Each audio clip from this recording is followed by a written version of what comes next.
성도님들, 성경에서 회개에 관한 설명을 할 때 크게 두 가지 단어를 사용하는 것을 볼 수 있습니다. 조금 어렵겠지만 아주 중요한 것이니 우리 성도님들 잘 듣고 꼭 기억하시기를 바랍니다. 이 두 가지가 무엇이냐? 하나는 자복이라는 말이고 또 다른 하나는 회개라는 말입니다. 자복과 회개. 먼저 우리말로 자복하다라는 뜻을 가진 헬라어는 엑소몰로게오입니다. 엑소몰로게오. 이 단어는요, 신약 성경에서 한 10번 정도 등장을 하는데요, 이 엑소몰로게오라는 단어가 쓰여 있는 말씀 몇 군데를 찾아보면 마가복음 1장 5절 말씀, 온 유대 지방과 예루살렘 사람이 다 나아가 자기 죄를 자복하고 요단강에서 그에게 세례를 받더라 라고 기록되어 있습니다. 또 사도행전 19장 18절 말씀을 보면 믿는 사람들이 많이 와서 자복하여 행한 일을 알리며, 이렇게 엑소몰로게오라는 단어를 자복하다, 자복이라는 말로 번역하고 있는 것을 볼 수 있습니다. 그리고 이 엑소몰로게오라는 단어가 자복하다 외에도 또 다른 뜻으로 번역된 경우들이 종종 있습니다. 로마서 4장 11절 말씀을 보면 기록되었을 때 주께서 이르시되 내가 살았노니 모든 무릎이 내게 꿇을 것이요 모든 혀가 하나님께 자백하리라 하였느니라 라고, 자백하다 라고 번역이 되었고, 또 빌립보서 2장 11절 말씀에서는 모든 입이 예수 그리스도를 주라 시인하여 하나님 아버지께 영광을 돌리게 하셨느니라 라고, 시인하다 라고 번역되어 있는 것을 볼 수 있습니다. 이 왜 그런가 하니 엑소몰로게오라고 하는 이 단어가 회개와 관련되어서는 모두 세 가지의 뜻을 가지기 때문입니다. 첫 번째는 앞서 보셨듯이 자백하다, 고백하다 라는 뜻이 있습니다. 이것이 무슨 말입니까? 하나님, 사실은 제가 이러이러한 잘못을 범했습니다, 이런 죄를 지었습니다 라고 하나님 앞에 정직하게 고백하는 것을 말하는 것입니다. 그리고 두 번째는 동의하다 혹은 인정하다 라는 뜻이 있습니다. 이런 거죠. 하나님의 말씀에 제 삶을 비춰봤더니 이러이러한 것들, 제가 잘못되었다는 것을 인정합니다, 동의합니다, 그러니 제가 잘못했습니다 라고 하면서 하나님 말씀에 비춰 자신이 잘못한 것들을 정직하게 인정하는 것을 말합니다. 마지막으로 세 번째 의미는 약속하다 라는 의미가 있습니다. 그러니까 이런 기도입니다. 하나님, 앞으로 제가 이런 잘못들을 범하지 않고 이제는 올바로 살겠습니다, 다시는 그 죄를 짓지 않겠습니다 라는 이 약속의 의미를 가지는 겁니다. 그러므로 우리가 흔히 자복이라고 표현하는 이 엑소몰로게오라는 단어에는 고백과 그리고 동의와 또 약속이라는 이 세 가지 뜻이 담겨져 있다는 것입니다. 그런데 성도님들, 우리가 여기서 놓치지 말아야 할 것이 하나 있습니다. 뭐냐? 이 엑소몰로게오라는 단어가 가지는 세 가지의 의미, 세 가지의 뜻이 가지고 있는 공통점을 혹시 아시겠습니까? 뭐가 공통점인지. 엑소몰로게오라는 단어가 가진 세 가지 의미, 고백이든 또 동의든 약속이든 이 세 가지는 모두 다 말로 하는 것이다 라는 것입니다. 즉 입으로만 한다는 것입니다. 이에 반해 성경에서 회개하다 라고 번역된 헬라어는 메타노에오입니다. 이 단어는요, 먼저 구약 성경을 번역할 때 돌이키다 라는 뜻을 가진 히브리어 슈브의 역어로 사용됐습니다. 즉 번역되는 말로 사용됐다는 겁니다. 그래서 예를 들면 예레미야 18장 8절 말씀에서 만일 내가 말한 그 민족이 그의 악에서 돌이키면 내가 그에게 내리기로 생각했던 재앙에 대하여 뜻을 돌이키겠고 라는 구절에서 돌이키다 라는 뜻으로 사용되었고, 또 요엘서 2장 13절 말씀에서도 너희는 옷을 찢지 말고 마음을 찢고 너희 하나님 여호와께로 돌아올지어다 라고, 돌아오다 라는 의미로 사용되었습니다. 그리고 이 헬라어 메타노에오는 신약 성경에 오면 분명하게 이것으로만 번역이 됩니다. 뭐냐? 바로 회개입니다. 예수님께서 공생애를 시작하실 때 가장 먼저 하신 말씀이 뭔지 혹시 기억나십니까? 뭡니까? 마태복음 4장 17절 말씀을 보면 회개하라, 천국이 가까이 왔느니라 할 때 바로 이 회개하라 라는 단어가 메타노에오이고요, 또 누가복음 5장 32절 말씀에서 내가 의인을 부르러 온 것이 아니요 죄인을 불러 회개시키러 왔노라 해서 이 회개에 사용된 단어가 바로 메타노에오라는 겁니다. 그러니 정말 중요한 거, 성도님들, 앞서 본 자복이라는 이 엑소몰로게오라는 단어에는 고백, 동의, 약속이라는 이렇게 세 가지의 뜻이 있는 반면 사실 이걸 회개를 넘어가면 더 많은 뜻이 있습니다. 그러나 회개라는 이 메타노에오라는 단어에는 오직 하나의 뜻, 길을 돌이키다라는 이 한 가지 의미밖에 없다라는 것입니다. 이게 무슨 말이냐? 진정한 회개는 말로만, 입으로만 하는 것이 아니라 완전히 자신의 삶의 길을 돌이키고 자신의 삶의 방향을 돌이키는, 즉 행동으로 실천하는 것이다 라는 것입니다. 이것이 바로 성경이 말하고 있는 진짜 회개라는 것입니다. 사랑하는 성도님들, 오늘 본문은 그 유명한 탕자 이야기입니다. 너무나 유명한 이야기라서 우리 성도님들 모두 다 잘 아실 것이다 생각되지만, 이 이야기의 첫 스토리를 이야기하면 이렇게 진행이 됩니다. 아버지 유산을 뚝 떼어서 나갑니다. 이렇게 집 나갔던 탕자가 방탕하며 이 재산을 다 쓰며 살다가 얼마 지나지 않아 빈털터리가 되었습니다. 그런데 설상가상으로 때마침 흉년이 들어서 이 돼지 먹이도 제대로 먹지 못할 정도로 비참한 신세가 되어버렸습니다. 제가 어릴 때 본 그림책에는 탕자가 먹을 것이 없어서 뭘 먹냐면 이 돼지 우리에 있는 쥐엄나무 열매를 이렇게 입에 물고 있는 장면, 이 그림책에 나왔는데요, 성경을 한번 자세히 보시면 오늘 본문 16절 말씀에서 볼 수 있듯이 그걸 먹으려고 했지만 주는 사람이 없어서 그것마저도 못 먹었다라고 합니다. 쉽게 말하면 돼지보다도 못한 신세가 되었다라는 것이죠. 그러니 이런 돼지만도 못한 신세, 비참한 생활을 하던 이 탕자가 이제 어떻게 합니까? 오늘 본문 17절 말씀 그 구절 이렇게 시작이 됩니다. 이에 스스로 돌이켜. 그리고 20절 말씀에도 이렇게 기록을 합니다. 일어나서 아버지께로 돌아가니라.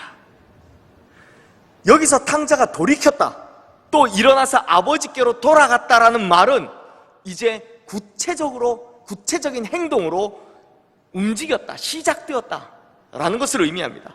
그러니 이것이 무슨 말이냐? 진짜 탕자의 회개가 시작되었다라는 뜻입니다. 그러므로 성도님들, 말로 하는 자복은요, 회개의 시작일 수는 있지만 그 자복 자체가 회개일 수는 없습니다. 오늘 본문에도 보면 분명히 탕자는 회개의 단계로, 이 시작 단계로 자복을 먼저 시작합니다. 분명히 이렇게 생각하고 고백을 합니다. 우리 오늘 본문 18절 19절 말씀 우리 함께 읽겠습니다. 내가 일어나 아버지께 가서 이르기를 아버지, 내가 하늘과 아버지께 죄를 지었사오니 지금부터는 아버지의 아들이라 일컬음을 감당하지 못하겠나이다. 나를 품꾼의 하나로 보소서 하리라 하고. 탕자가 지금 뭐 하고 있습니까? 마침내 아버지를 생각하기 시작했습니다. 그리고 드디어 자기 잘못을 뉘우친 겁니다. 그래서 품꾼이 되더라도, 그 아버지 집의 종이 되더라도 아버지께로 돌아가고 싶다라는 생각을 한 겁니다. 이게 뭐라고요? 자복입니다. 그렇다면 탕자가 왜 이런 생각을 했을까요? 그 이유는 간단합니다. 아버지 없는 삶보다 비록 품꾼일지언정 아버지와 함께하는 삶의 가치가 훨씬 더 좋더라라는 것을 뒤늦게나마 깨달았기 때문입니다. 즉 회개는요, 하나님 아버지와 함께하는 그 삶이, 그 삶의 가치가 얼마나 좋은 것인지를 진정으로 깨달을 때 시작이 되더라는 겁니다. 그리고 바로 이 단계가 자복의 단계, 자복이라는 것입니다. 하지만 성도님들, 만약에요, 만약에 탕자가 이렇게 정신을 차리고 아버지와 함께하던 그때 그 시절을 그리워한다 할지라도 그저 말과 생각으로만 고백하고, 아직도 남의 집에 빌붙어 사는 그 정말 돼지우리나 치던 그 자리에, 그 삶의 자리에 머물러 있었더라면, 그래서 아버지께로 돌아오지 않았더라면 어떻게 됐겠습니까? 그가 친아들로서의 자격이 회복되는 이 일은 절대로 일어나지 않았을 것입니다. 불가능한 일입니다. 돌아오지 않으면 불가능한 일이라는 겁니다. 그렇지 않습니까? 아무리 아버지를 그리워하고, 아무리 내가 잘못했다고 인정하고, 아무리 그렇게 잘못한 것들을 고백해도 결국 그 자리에만 머물러 있으면 대체 어떻게 회복이 일어나고 어떻게 변화가 일어나겠습니까? 어떻게 아들로서 다시 인정받을 수 있겠냔 말입니다. 바로 이것이 자복과 회개의 차이다 라는 것입니다. 그러니 우리가 지금까지 해왔던 말이나 생각으로만 하나님, 제가 이러이러한 잘못을 범했습니다, 다시는 하지 않겠습니다 라고 기도하는 것은 뭐다? 회개의 시작 단계인 자복일 뿐이다 라는 것입니다. 그러므로 이 자복이 삶으로 그리고 행동으로 완전히 이어질 때, 그때서야 진정한 회개가 이루어진다라는 것입니다. 예를 하나 들어보겠습니다. 제가 지어낸 예입니다. 어느 날 한 좀도둑이 밤에 몰래 가서 자기 동네에 있는 이 구멍가게 하나를 털었습니다. 아무에게도 들키지 않고 정말 완벽하게 이 범죄를 저질렀습니다. 그런데요, 이 자기 동네 사람인데다 그 구멍가게 주인을 알지 않습니까? 근데 이 구멍가게 주인이 평소에 자기에게 너무나 잘 대주었던 아저씨, 동네 아저씨고, 거기다가 너무나 어려운 형편에 있는 분임을 이 좀도둑 본인도 잘 알고 있었기 때문에 이 좀도둑이 그 훔치고 와서는 양심의 가책을 느끼기 시작하는 겁니다. 그래서 이걸 어쩌지 고민을 하다 밤새 잠을 한숨도 못 잔 겁니다. 그리고 다음날 아침에 일어나자마자 그 구멍가게 주인 아저씨를 찾아가서 그 앞에 무릎을 꿇고 눈물을 흘리면서 내가 이런 도둑질을 했노라고 하며 자기의 잘못을 낱낱이 고백하는 자복을 했다고 합니다. 자복을 했죠. 그런데 그 자복의 뉘우침이 있은 후 그날 밤, 이 좀도둑이 다시 구멍가게 가서 그 도둑질을 하고 턴다면 이게 어찌 회개가 될 수 있겠냐 말입니다. 사랑하는 성도님들, 이제 자복과 회개의 차이를 정확히 아시겠습니까? 네. 그런데 좀 솔직히 말씀드리자면, 정작 우리가 회개라고 하는 대부분의 경우는 안타깝게도 자복의 단계에서 끝나버릴 때가 많습니다. 많은 한국교회 성도님들께서 나의 잘못을 고백하고 또 나의 잘못을 지적하는 하나님의 말씀에 동의하고 내가 바른 삶을 살 것을 약속하는 것까지, 그러니까 이 엑소몰로게오, 자복의 새 의미까지는 굉장히 잘하시는 편입니다. 막 기도하실 때마다 하나님 잘못했습니다, 나는 죄인입니다, 눈물을 흘리며 무릎을 꿇고 고백하십니다. 그런데 왜 자꾸 여기서 끝낼까요? 왜 여기서 끝내버릴까요? 그 이유를 제가 생각해 보니 참 안타깝게도 이러한 고백의 기도를 통해 회개를 다 했다라고 잘못 알고 계시기 때문입니다. 왜 그런가 하니요, 교회가 회개에 대한 의미를 제대로 가르치지도 않았고, 그래서 제가 지난주 설교할 때 이 회개라는 말이 참 부담스러웠다라고 그렇게 설교하지 않았습니까? 그래서 성도님들께서 제대로 된 이 내용을 배우지 못했기 때문에 이런 안타까운 일이 계속 반복되어 일어나더라는 것입니다. 그러다 보니 눈물을 펑펑 흘리고 가슴을 치며 자복하는 이 간절한 기도를 끝으로 나는 회개를 다 했다 라고 생각하기 때문에 이런 식의 기도를 세게, 우리 정말 세게 기도하고 나면 마치 내 죄가 다 씻긴 듯이 속이 후련하다라고 생각하기 때문에 결국 여기서 끝나기 때문에 삶으로는 잘 이어지지 않더라는 것입니다. 근데 성도님들, 비교하자면 자복은 점과 같습니다. 하지만 회개는 선과 같습니다.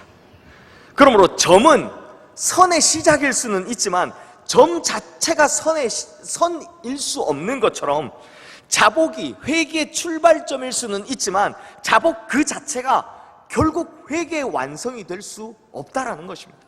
그러므로 회개는 내가 하나님 앞에서 절대로 돌아가지 않겠다라고 약속했던 그 옛 삶으로 돌아가지 않고 내가 하나님 앞에서 약속했던 새로운 삶, 변화되는 삶, 그걸 계속해서 지속적으로 살아내는 것, 이것으로만 완성될 수 있다라는 것입니다. 이게 진짜 회개라는 것입니다. 다시 오늘 본문의 탕자 이야기로 돌아오겠습니다. 탕자는 아버지 재산을 절반이나 들고 나가서 마치 쾌락이 삶의 목표인 듯 귀한 인생을 허망하게 다 탕진해버렸습니다. 돈도 탕진하고 시간도 탕진하고 다 멋대로 살았습니다. 하지만 그 결과가 어떻습니까? 너무나 비참하고 참담합니다. 돼지보다도 못한 신세, 짐승보다도 못한 신세로 전락했지만 아무도 그에게 구원을 베풀어주는 이가 없습니다. 돼지 지엄나무 열매 그거 하나 먹고 싶은데 그것도 주는 사람이 없더라는 겁니다.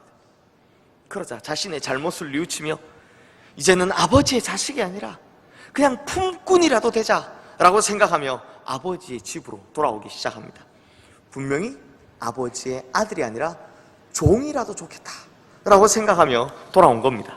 그런데 성도님들, 종이 되겠다라고 생각하며 돌아온 이 아들을 아버지가 이제 어떻게 대우합니까? 오늘 본문 22절부터 24절까지의 말씀 우리 함께 읽겠습니다. 아버지는 종들에게 이르되 제일 좋은 옷을 내어다가 입히고 손에 가락지를 끼우고 발에 신을 신기라. 그리고 살찐 송아지를 끌어다가 잡으라. 우리가 먹고 즐기자. 이 내 아들은 죽었다가 다시 살아났으며 내가 잃었다가 다시 얻었노라 하니 그들이 즐거워하더라. 사랑하는 성도님들, 놀랍지 않습니까? 아버지는 자신의 재산 절반이나 탕진해버리고 돌아온, 그리고 자신을 그렇게나 매몰차게 버리고 나갔던, 그리고 정말 자기 말 지질이 안 듣고 지금 거짓골을 하고 돌아온 이 탕자를 보고 절대로 종으로 삼지 않으셨습니다. 오히려 그에게 가장 좋은 옷을 내다 입히시고 좋은 신발, 새 신발을 신긴 후에 변함없이 내 아들이다라는 표시로 그 손가락에 가락지를 끼워준 것입니다.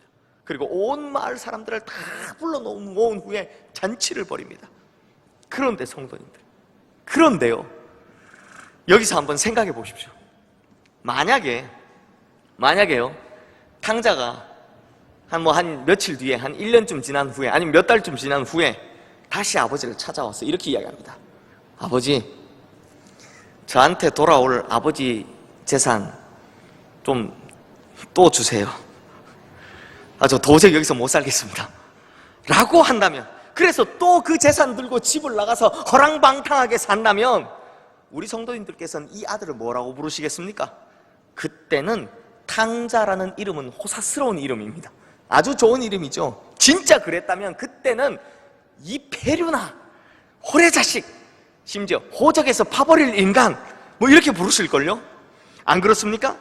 만약이지만 이 아들이 잘못했다고 또 돌아와서 또 자기를 품꾼의 하나라도 써달라고 정말 밥만 줘도 좋다고 하면서 그렇게 돌아와 놓고선 아들 대우해주니까 며칠 뒤에 돌아와서 또 돈 달라고 하면서 집 나가서 허랑방탕하게 산다면 우리 성도님들께서는 이 아들을 뭐라고 부르시겠습니까? 제가 볼 땐 온갖 욕설을 다 하실 것 같습니다. 이런 삐리리 마찬가지로 아버지께로 다시 돌아왔다면 이제부터는 어떻게 살아야 합니까? 이제부터는 진짜 아버지의 아들답게 살아내는 것, 그게 마땅한 것 아니겠습니까? 이게 진짜 회개라는 것입니다. 그러므로 돌아온 탕자에게 아버지가 친자녀의 권세를 친아들로 다시 삼아주셨다, 친자녀의 권세를 회복시켜 주셨다는 것은 계속해서 이 아들이 탕자로서 살아도 된다라는 말이 아니라는 겁니다. 이전처럼 살아도 된다는 말이 절대로 아니다라는 것입니다. 이제 후로는 어떻게 살아야 됩니까? 아버지의 아들답게, 당연히 그렇게 부끄럼 없이 바르게 올바르게 살아야 한다는 것입니다. 이것이 바로 진정한 회개다라는 것이죠. 그러므로 이전에 죄와 죽음의 자식이었던 우리가 하나님을 향해 돌아섰을 때 하나님께서 우리의 모든 추한 죄를 아무것도 묻지도 따지지도 않으시고 아무런 공로 없이 그저 다 용서해 주시고 당신의 친자녀가 되는 특권을 우리에게 부여해 주셨습니다. 그러나 이러한 특권이 주어졌다는 것이 무슨 뜻입니까? 앞으로도 계속해서 이전처럼 우리 마음대로 살아도 된다는 의미입니까? 아니죠. 이제 하나님의 자녀가 된 만큼 하나님의 자녀답게 그렇게 살아야 한다는 의무가 우리에게 주어졌다는 것입니다. 그래서 하나님의 자녀답게 살아야 한다는 것입니다. 그래서 이제부터는 하나님께로부터 난 하나님의 자녀답게 아버지께서 원하시는 그런 삶에 대한 의무를 다하며 살아야 한다라고 말씀하고 있는 것입니다. 이것이 진정으로 올바른 회개를 한 하나님의 자녀된 성도의 삶이다 라는 것입니다. 그러므로 돌아온 탕자가 다시 집을 나가서 자기 마음대로 살지 않는 것이 당연한 것처럼 우리 성도님들께서도 나를 이토록 사랑해 주시고 그래서 구원해 주신 하나님의 사랑에 응답하는 마음으로 올바른 삶, 하나님의 자녀다운 삶, 하나님의 뜻에 합당한 삶을 살아가시는 하나님의 올바른 자녀들 되시기를 주님의 이름으로 축원합니다. 이제 말씀을 마무리하겠습니다. 먼저 우리 다시 한번 오늘 본문 18절, 19절 말씀을 함께 읽겠습니다. 내가 일어나 아버지께 가서 이르기를 아버지, 내가 하늘과 아버지께 죄를 지었사오니 지금부터는 아버지의 아들이라 일컬음을 감당하지 못하겠나이다. 나를 품꾼의 하나로 보소서 하리라 하고. 성도님들, 지금 탕자가 뭐 하고 있는 것 같습니까? 뭐 하고 있는 것 같습니까? 이 구절을 자세히 보면요, 참 재밌게도 지금 탕자는요, 아버지를 만나면 자기가 무슨 말을 해야 될지 멘트 연습하고 있는 겁니다. 마치 연기대사 외우듯이 지금 연습을 하고 있는 겁니다. 내가 아버지 만나면 이렇게 말하리라 하고 여기까지 나온 거죠. 그래서 오늘 본문 21절 말씀을 보면 실제로 아버지를 만나자 이렇게 연습한 대사를 써먹는 것을 볼 수 있습니다. 우리 다 함께 21절 말씀도 함께 읽겠습니다. 아들이 이르되 아버지, 내가 하늘과 아버지께 죄를 지었사오니 지금부터는 아버지의 아들이라 일컬음을 감당하지 못하겠나이다. 하나 하면 뭐가 좀 이상하죠? 그러니 성도님들, 18절 19절 말씀과 이 21절 말씀의 차이를 발견하셨습니까? 뭐가 다릅니까? 뭐가 다릅니까? 나를 품꾼의 하나로 보소서라는 이 멘트를 하지 못했습니다. 왜 그런가? 왜 이 멘트를 못했는가 하니 지금부터는 아버지의 아들이라 일컬음을 감당하지 못하겠나이다 까지 말하는 순간, 즉 준비해온 대사를 다 외우기도 전에 아버지가 그 말을 뚝 끊어버리셨기 때문입니다. 뚝 끊고, 이 탕자가 막 준비해왔지 않습니까? 열심히 연습해왔는데 이 멘트를 하고 있는 중에 아버지께서 말을 뚝 끊고 종들을 보면 이렇게 이야기합니다. 야, 제일 좋은 옷을 가져다 내 입히고 손가락에 반지 가락지 끼우고 그 발에 새 신발 신겨라. 그리고 살찐 송아지 끌어와서 잡아라. 우리 먹고 즐기자. 내 아들이 죽었다가 다시 살아났으며 내가 잃었다가 다시 얻었다 라고 아버지께서 이 말을, 아들의 말을 뚝 끊고 지금 치고 들어왔다라는 겁니다. 왜 그렇습니까? 왜 그렇겠습니까? 그만큼 아버지가요, 왜 그렇다고요? 너무 좋아서 그렇습니다. 이만큼 아버지가 아들이 돌아오기만을 간절히 기다리고 있었다는 것입니다. 그저 아들이 돌아오기만 한다면 그 꼴이 어떻든, 이전에 무슨 잘못을 했든, 그 과거에 무슨 짓을 했든 그거 다 필요 없고 나머지 다 필요 없다라는 겁니다. 그냥 돌아오기만 한 그게 좋더라는 겁니다. 그래서 성도님들, 오늘 본문인 이 탕자 이야기에서 가장 중요한 구절이 바로 여기에 있습니다. 가장 중요한 구절, 우리 다 함께 오늘 본문 20절 말씀 함께 읽겠습니다. 이에 일어나서 아버지께로 돌아가니라. 아직도 거리가 먼데 아버지가 그를 보고 치근히 여겨 달려가 목을 안고 입을 맞추니. 이게 왜 중요하냐면요, 여기서 아직도 거리가 먼데, 가깝다고 합니까? 멀다고 합니까? 멀지요. 이 부분을 예전 개역 한글 성경에선 아직도 상거가 먼데, 서로 상자에 거리거자를 써서 서로 간의 거리가 아직도 먼데 라고 기록을 하고 있습니다. 성도님들, 머릿속에 그림 한 번만 그려보십시오. 지금 아버지와 아들의 거리 사이가 가깝다 멀다? 멀리 떨어져 있습니다. 아직 멀리 떨어져 있습니다. 그렇다면 한번 생각해 보십시오. 여기 있는 아버지는요, 부잣집 주인입니다. 그러니 시간이 지났어도 행색이나 외모나 입고 있는 옷이나 이 모든 것이 예전 그대로였을 것입니다. 그런데 여기 오는 이 멀리 떨어져 있는 이 아들은 어떻습니까? 예전에는 부잣집 아들이었는데 옷도 좋은 거 입었는데 지금 무슨 꼴로 돌아오고 있습니까? 거짓 꼴을 해가지고 돌아오고 있습니다. 그렇다면 이 둘 중에 누가 누구를 먼저 알아보는 것이 정상입니까? 그렇죠. 당연히 거짓 꼴이 된 아들이 이 행색이 여전히 모습이 변함이 없는 아버지를 먼저 알아보는 것이 마땅한 겁니다. 거짓 꼴이 된 아들이 아버지께 가까이 와서 갑자기 아버지 하는 순간 이 아버지가 어머나 하면서 화들짝 놀란, 그게 정상적인 이야기 아닙니까? 아이고 네가 이 꼴로 왔냐. 그런데 방금 읽으신 오늘 본문 20절 말씀 보면 누가 누구를 먼저 알아보았다고 합니까? 놀랍게도 아버지가 아들을 먼저 알아보았다고 합니다. 성도님들, 이거 참 말이 안 되는 이야기입니다. 상식적으로 생각하면 멀쩡한 아버지는 거짓꼴로 오는 아들이 자기 가까이 올 때까지 못 알아봐야 정상이고, 이 거짓꼴이 된 아들은 저기 멀리서부터 아이고 좀 우리 아버지 서 있구나 라고 하면서 자기 아버지를 먼저 알아보는 것이 그게 정상입니다. 그런데 오늘 본문의 이야기, 예수님께서 말씀하신 이 이야기에는 정반대로 되어 있습니다. 아들은 아직 거리가 멀리 있는 자신의 아버지를 알아보지 못했지만, 오히려 아들이 알아보지 못했지만, 날이면 날마다 이 아들을 기다리던 아버지, 오히려 그 먼 거리에 있는, 그러면서 형편없는 거짓꼴로 하고 나타난 이 아들을 대번에 알아보았다는 겁니다. 그리고 이 아버지가 이 아들을 측은히 열기며 마치 버선발로 뛰어나가는 것처럼 단숨에 달려나가서 이 아들을 끌어안고 거기에 입을 맞추었다는 겁니다. 그러면 왜 예수님께서 이렇게 상식에 어긋난 이야기를 하셨을까요? 이 안에 담겨있는 메시지가 뭘까요? 무엇이겠습니까? 왜 이렇게 반대로 이야기하셨겠습니까? 사랑하는 성도님들, 이것이 바로 회개하는 자, 즉 하나님을 향해 돌아오는 자를 향한 하나님 아버지의 반응이고, 하나님 아버지의 마음이고, 하나님 아버지의 사랑이라는 것입니다. 분명히 아들은요, 아버지가 내게 밥만 주면 족하겠다 라고 생각했을 겁니다. 그러나 아버지는 자기의 재산을 절반을 날려버린 이 아들, 지금 밥만 주면 좋겠다라고 생각해온 이 거지 아들이 돌아오자마자 바로 알아보고 그걸 맞이하러 달려나간 겁니다. 그리고 여전히 그를 종이나 품꾼으로 삼는 것이 아니라 여전히 똑같은 아들로 대해주시며 이전의 모든 허물을 개념치 않고 다 용서해 주셨다는 것입니다.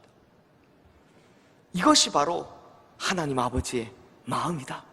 이것이 바로 우리를 향한 하나님 아버지의 마음이다 라는 것입니다.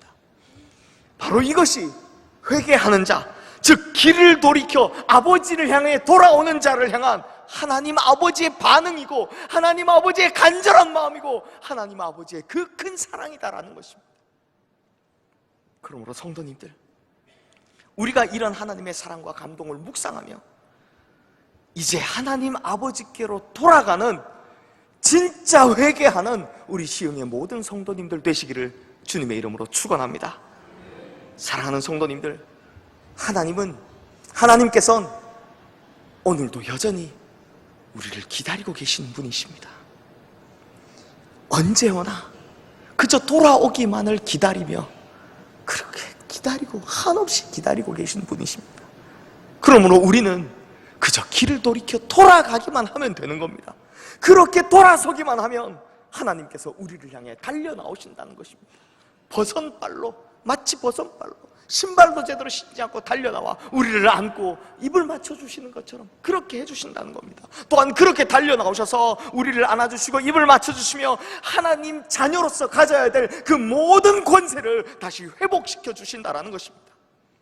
그러므로 우리 시흥의 모든 성도님들, 내 아버지 하나님은 절대로 변함이 없으시다는 것과 나를 향한 그 사랑은 언제나 여전하시다는 것을 믿고 이전에 잘못된 길을 돌이켜 진정한 회개자의 길로 나가시는 아버지께로 돌아가는 우리 모든 성도님들 되시기를 주님의 이름으로 축원합니다. 기도하겠습니다. 하나님 아버지, 탕자 같은 우리가 이제 내 아버지인 하나님 아버지께로 돌아갑니다.